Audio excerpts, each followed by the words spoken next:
You get the atmosphere. I mean, I did find it harrowing. I mean, Did you find it harrowing? I did. A single announcement about Prince William's future coronation was enough to plunge Buckingham Palace into a quiet confrontation. King Charles suddenly confirmed the date of the transition and handed Princess Catherine control over most of the ceremonial planning. But the moment power began to shift, Queen Camilla reacted at once. Prince William quickly realized that proposals favorable to Camilla and her 2 children had already appeared in the files beforehand. More troubling still, some of the plans had passed through Camilla's office before reaching the heir. These changes seemed to stem from a secret rehearsal at Windsor, where King Charles had witnessed something that forced him to re-examine the entire succession process. When William began to investigate, sensitive documents were abruptly withdrawn, and the explanations inside the palace began to change. So is Camilla simply protecting her family, or has she been quietly preparing a place for herself in William's reign all along? The closed meeting at Buckingham Palace took place on an August morning when the weightiest decisions were usually reached in heavy silence. King Charles sat at the head of the long table, his gaze more severe than usual. He looked in turn at everyone present. Prince William, Princess Catherine, and Queen Camilla then declared without preamble that the coronation of the heir would take place on 14th of November 2026 at Westminster Abbey. No further discussion. No more delay. The decision was so sudden that the entire room fell silent for several long seconds. Charles made it plain that the future of the monarchy could not be left to drift. He entrusted the greater part of the ceremonial arrangements to Catherine. He stressed that the rite must reflect the spirit of a new age and that Catherine was the person best placed to lead the entire preparation. William nodded, keeping his expression calm, yet inside he felt the full weight of the moment. This was not merely a date on a calendar. It was an affirmation that power was already transferring, a clear signal that the new reign was closer than ever. His feelings at that instant were a mixture of responsibility and a touch of surprise. He had expected everything to move more slowly, but his father had chosen to accelerate the process. Camilla sat beside him, her hands tightly clasped on the arms of her chair. She said little at first, yet her eyes showed unmistakable displeasure. The matters in which she had once held a voice, the places of family members in the ceremony, the order of speeches, the arrangement of related events, were now being transferred decisively to Catherine. She could feel her influence shrinking before her eyes. When Charles finished speaking, Camilla immediately raised her voice. She demanded a review of her own authority and of the positions reserved for her family in the coronation. Her tone tried to remain composed, but the urgency was plain. That attitude only heightened the tension in the room. William watched everything. He saw a fleeting look of fear cross Camilla's face. That fear was not ordinary. It was not merely the reaction of someone losing a share of ceremonial power. It carried the sense that something larger was under threat. After the meeting ended, the others left one by one. William walked with Catherine along the long corridor of the palace. He murmured in a low voice, "Queen Camilla is worrying far too much. Perhaps we need to look again at what is happening behind the scenes." Catherine only nodded, saying nothing more. Both of them sensed that Charles's decision was not solely about a coronation date. It was touching the old powers that still sought to cling on. Camilla went in another direction, her steps quicker than usual. She at once instructed her private secretary to prepare afresh the documents relating to ceremonial authority. She wanted to know exactly which items had been transferred and what place her 2 children, Tom and Laura, would occupy in the new plan. Charles's decision had opened a new page, yet it had also inadvertently stirred long-standing unease. The prevailing feeling at that moment was a mixture of resolve and vigilance. A new era was beginning, but the shadows of the past were still trying to hold on. A few days later, when Princess Catherine formally took charge of the coronation planning files, she began examining each section with care. The work was already heavy, yet from the very first pages she noticed something unusual. Certain proposals expanding the roles of Camilla and her 2 children, Tom Parker Bowles and Laura Lopes, had appeared before she herself had been given authority. those proposals had not come directly from King Charles's office. They had taken a detour through Queen Camilla's office before reaching William. Catherine felt a chill run down her spine. Someone was quietly shaping the new reign to one side's advantage, even before formal authority had been transferred. She sat down with her husband in their private study. At first, Prince William thought these were merely the usual debates about ceremonial detail. He still believed in the stability of the family and that every change sprang from a wish to keep the peace. But when similar alterations kept appearing, seating positions in the right speaking rights at major events, the arrangement of the presence of Camilla's family members, he began to grow concerned. Catherine spread the documents before them. She pointed out the coincidences. Many proposals had been drafted in carefully chosen language, designed to secure Camilla a larger ceremonial place after Charles left the throne. Some passages even referred to a senior advisory role for Tom and Laura in public activities linked to the coronation. These contents had appeared before Charles decided to hand over authority. William read them again in silence. His feelings shifted from mild doubt to genuine wariness. He had tried not to contemplate the worst possibility, but the evidence now lay before his eyes. They decided to re-examine the documents drawn up after a secret rehearsal at Windsor. It was there it seemed that Charles had completely altered the succession plan. They recalled that after that rehearsal, certain strange proposals had begun to surface discreetly. William sat upright, his gaze more serious. He added, "We need to review the entire chain of documents from that time. If someone is trying to shape things in advance, we must clarify it at once." Catherine nodded. She felt the pressure weighing on her husband. Her own feelings were a mixture of duty and anxiety. She did not want an internal conflict, yet neither could she allow the future to be shaped by covert maneuvers. They began a deeper review. Catherine discovered that some files had been routed through Camilla's office on the pretext of ceremonial consultation, only to reappear with amendments clearly favorable to her side. William realized that if they did not act soon, the center of the new power might be shared unnecessarily. The atmosphere in the room grew heavier. William rose, took a few paces, then returned. He felt clearly that Charles's coronation decision had inadvertently stirred long-standing tensions. Catherine sat still, her hands tightly gripping the papers.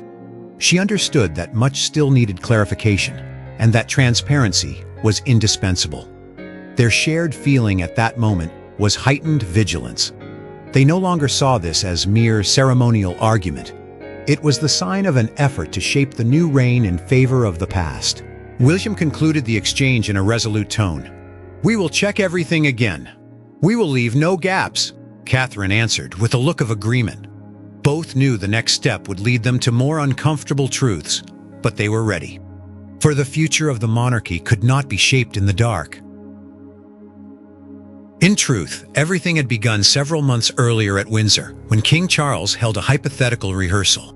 He wished to test the process of transferring power, should he suddenly be unable to continue his duties. The atmosphere in the room was so tense it could be felt. Charles sat at the center, his gaze severe. He set out the scenario frankly. If he were no longer able to discharge his responsibilities, who would take the lead at once, and how would authority be divided?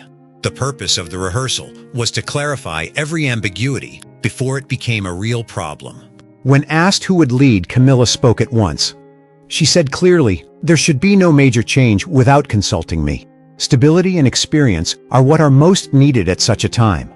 She emphasized that the transition must be handled with caution to avoid disruption. Her voice was steady, yet carried determination. William remained silent. He did not wish to confront openly the woman who had become his father's wife. That silence later became one of the reasons Charles recognized the existing ambiguity. William merely observed his face calm, yet inside he felt the tension spreading. Charles looked at the two of them and understood that if the matter were not clarified, there would be two centers of influence around the heir. One was William and Catherine. The other was Camilla and her familiar network. He realized that such ambiguity could create division in the future. His feelings at that moment were a mixture of weariness and resolve. He had lived through too many upheavals to allow unclear points to continue. The rehearsal ended in a heavy atmosphere. No one said much more, yet everyone sensed that the question of authority had not been fully resolved. After the rehearsal, certain proposals began to appear. They sought to preserve a larger ceremonial role for Camilla and prominent places for Tom and Laura. Notably, these proposals had not passed through the offices of King Charles or Prince William. They surfaced discreetly, as though prepared in advance. The wording was carefully crafted to give an impression of continuity between the two reigns. It was this that led Charles and William to decide in private that they must establish clear authority for William and Catherine without delay.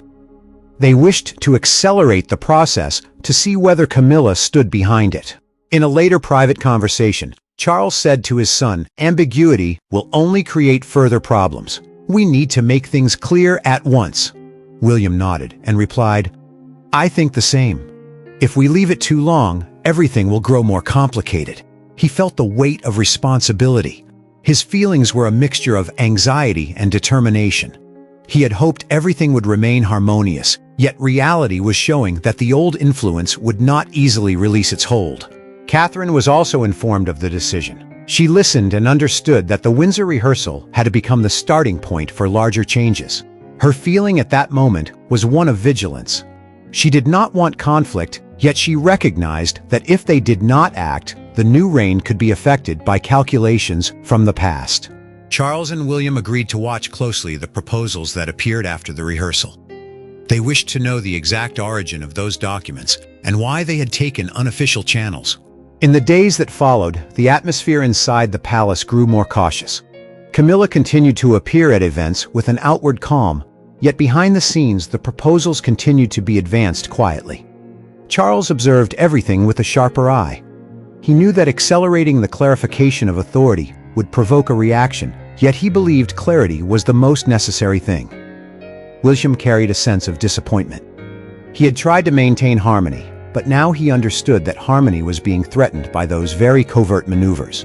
The Windsor rehearsal had inadvertently exposed the gaps in authority that Camilla was trying to fill.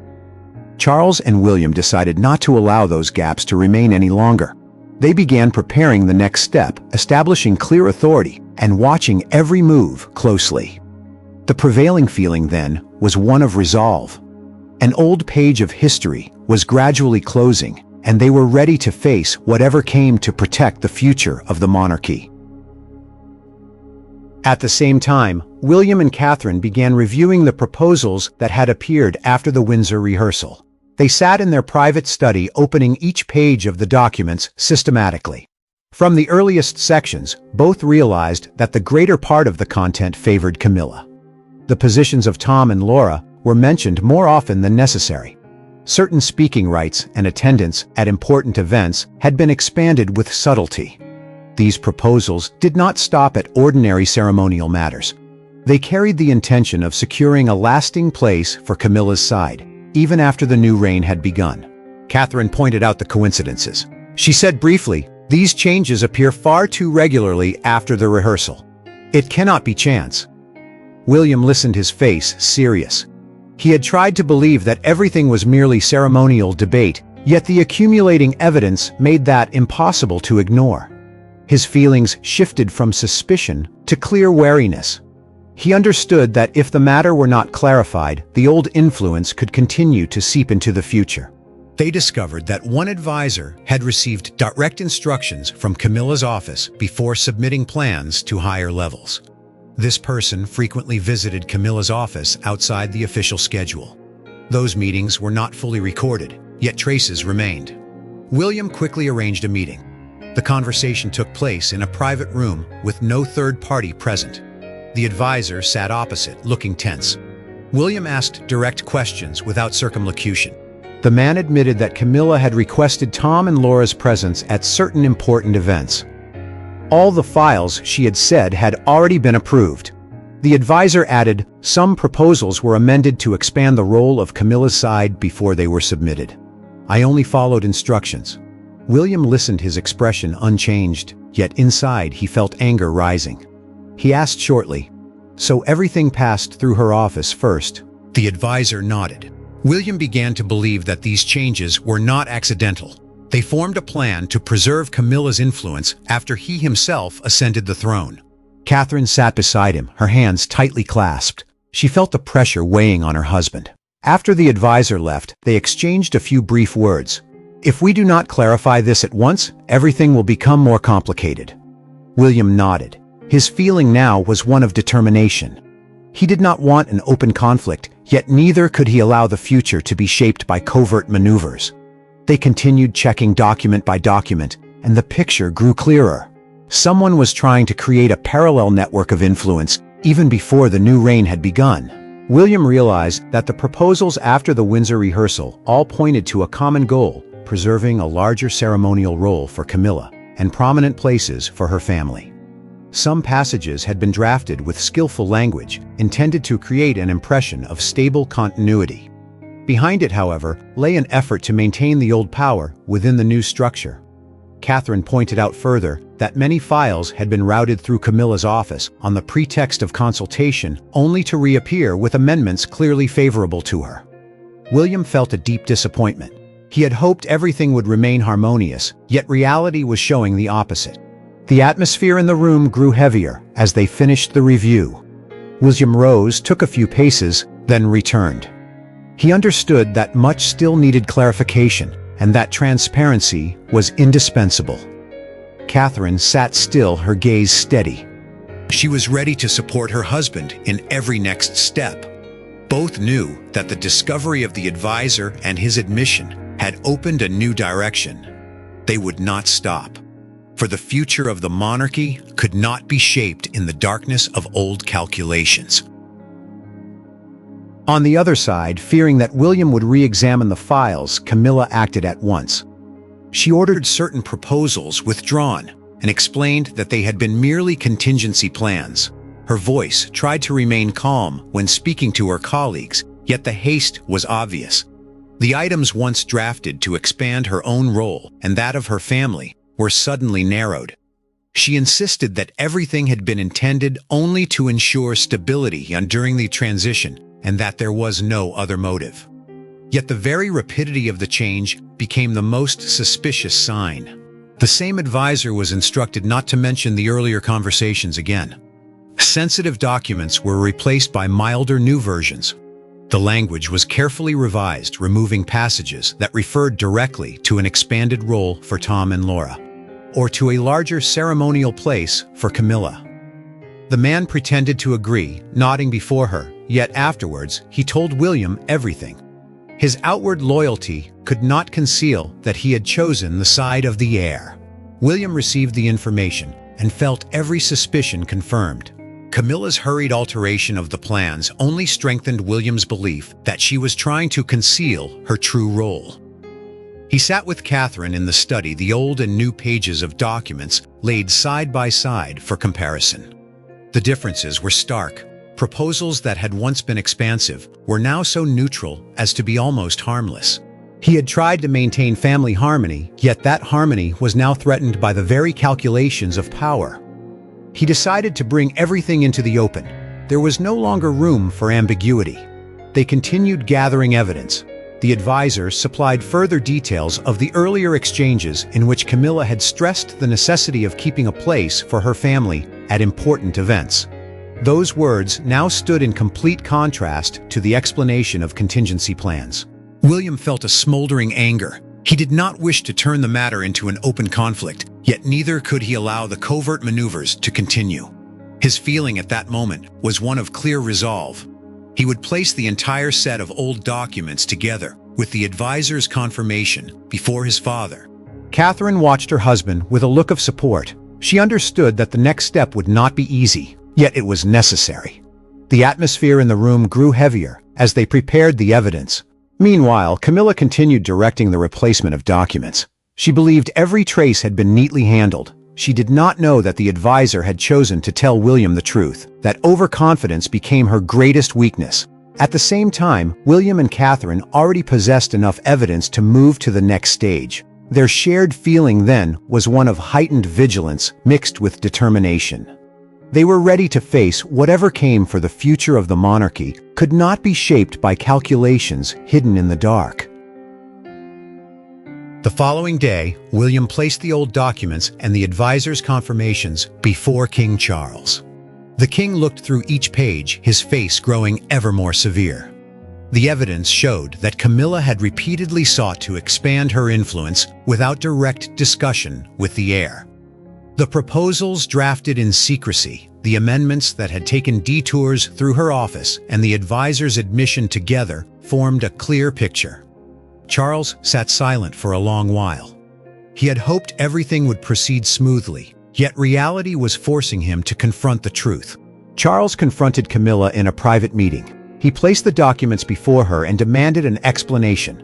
Camilla justified herself by saying she had only wished to preserve stability after Charles left the throne. She spoke with emotion. "I only wanted everything to go smoothly. There was no other intention." William looked straight at her and countered at once. If it was only about stability, why were these proposals drafted in secrecy and routed through your office before they reached us that could create a parallel center of power and sow division in the new reign? Camilla answered quickly. "I only wished to protect continuity. Tom and Laura are also part of the family." William did not yield. True stability comes only from transparency, not from keeping a place for the past. These changes go far beyond ordinary ceremonial matters. Charles listened to both sides. He looked at Camilla with complex eyes, both as a husband and as a king who must place the interests of the monarchy above all else. He recognized that these proposals went beyond ordinary ceremonial purpose. They carried the character of long-term retention of power, creating a gap of influence even after the heir had formally assumed authority. His feelings shifted to weariness, yet also to resolve. He had lived through too much to allow ambiguities to continue. In the end, Charles delivered a decisive ruling. He limited Camilla's future role in ceremonial matters. The special positions reserved for Tom and Laura were removed. At the same time, Camilla would be absent from William's coronation. The decision left the room in heavy silence. Camilla sat still, her face pale. She understood that her influence in the next reign would no longer be what it had been. Her feeling at that moment was one of deep disappointment, yet she had no remaining means of protest. William and Catherine were given clearer authority over the coronation plans. Charles emphasized that the future belonged to the new generation and that clarity was the most necessary thing. William felt both responsibility and a sense of relief. He knew the decision would cause turbulence, yet it was necessary to protect long-term stability. Catherine stood beside her husband, her gaze steady. Both understood that a new era was truly beginning. He whispered to Catherine as they stepped outside, "We will do everything with transparency. There will be no more gaps." Catherine answered with a firm nod. Camilla left the meeting with heavy steps. She had thought she would retain an important place, yet now everything had changed. Charles watched his wife's departing figure with weariness. He had chosen the harder path, yet it was the right one for the future of the monarchy. In the days that followed, William and Catherine began working at high intensity. They reviewed the entire plan, removed unnecessary elements, and built a ceremony that reflected the spirit of the new age. Charles gave his full support. News spread quickly through internal circles. The date of 14th of November 2026 was officially confirmed. Camilla would be absent. The new generation, William and Catherine, held complete control of the plans. The prevailing feeling at that moment was a mixture of release and regret. An old page of history was closing, and a new one was opening with greater clarity than ever before. William stood before a window at Buckingham Palace, looking into the distance. He felt the weight of responsibility on his shoulders. Catherine came to his side and took his hand.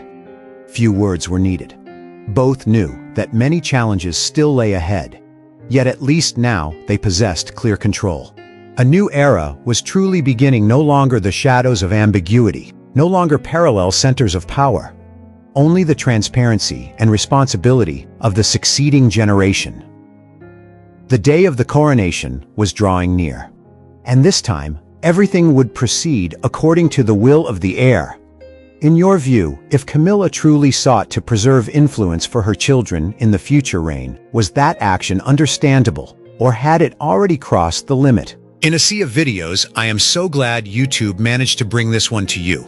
We pour a tremendous amount of care into researching every single detail of these royal histories. I know using a TV remote takes a little extra time, but your likes and subscriptions are the ultimate motivation for our team to keep creating careful, high-quality stories for your screen. Thank you so much for your support.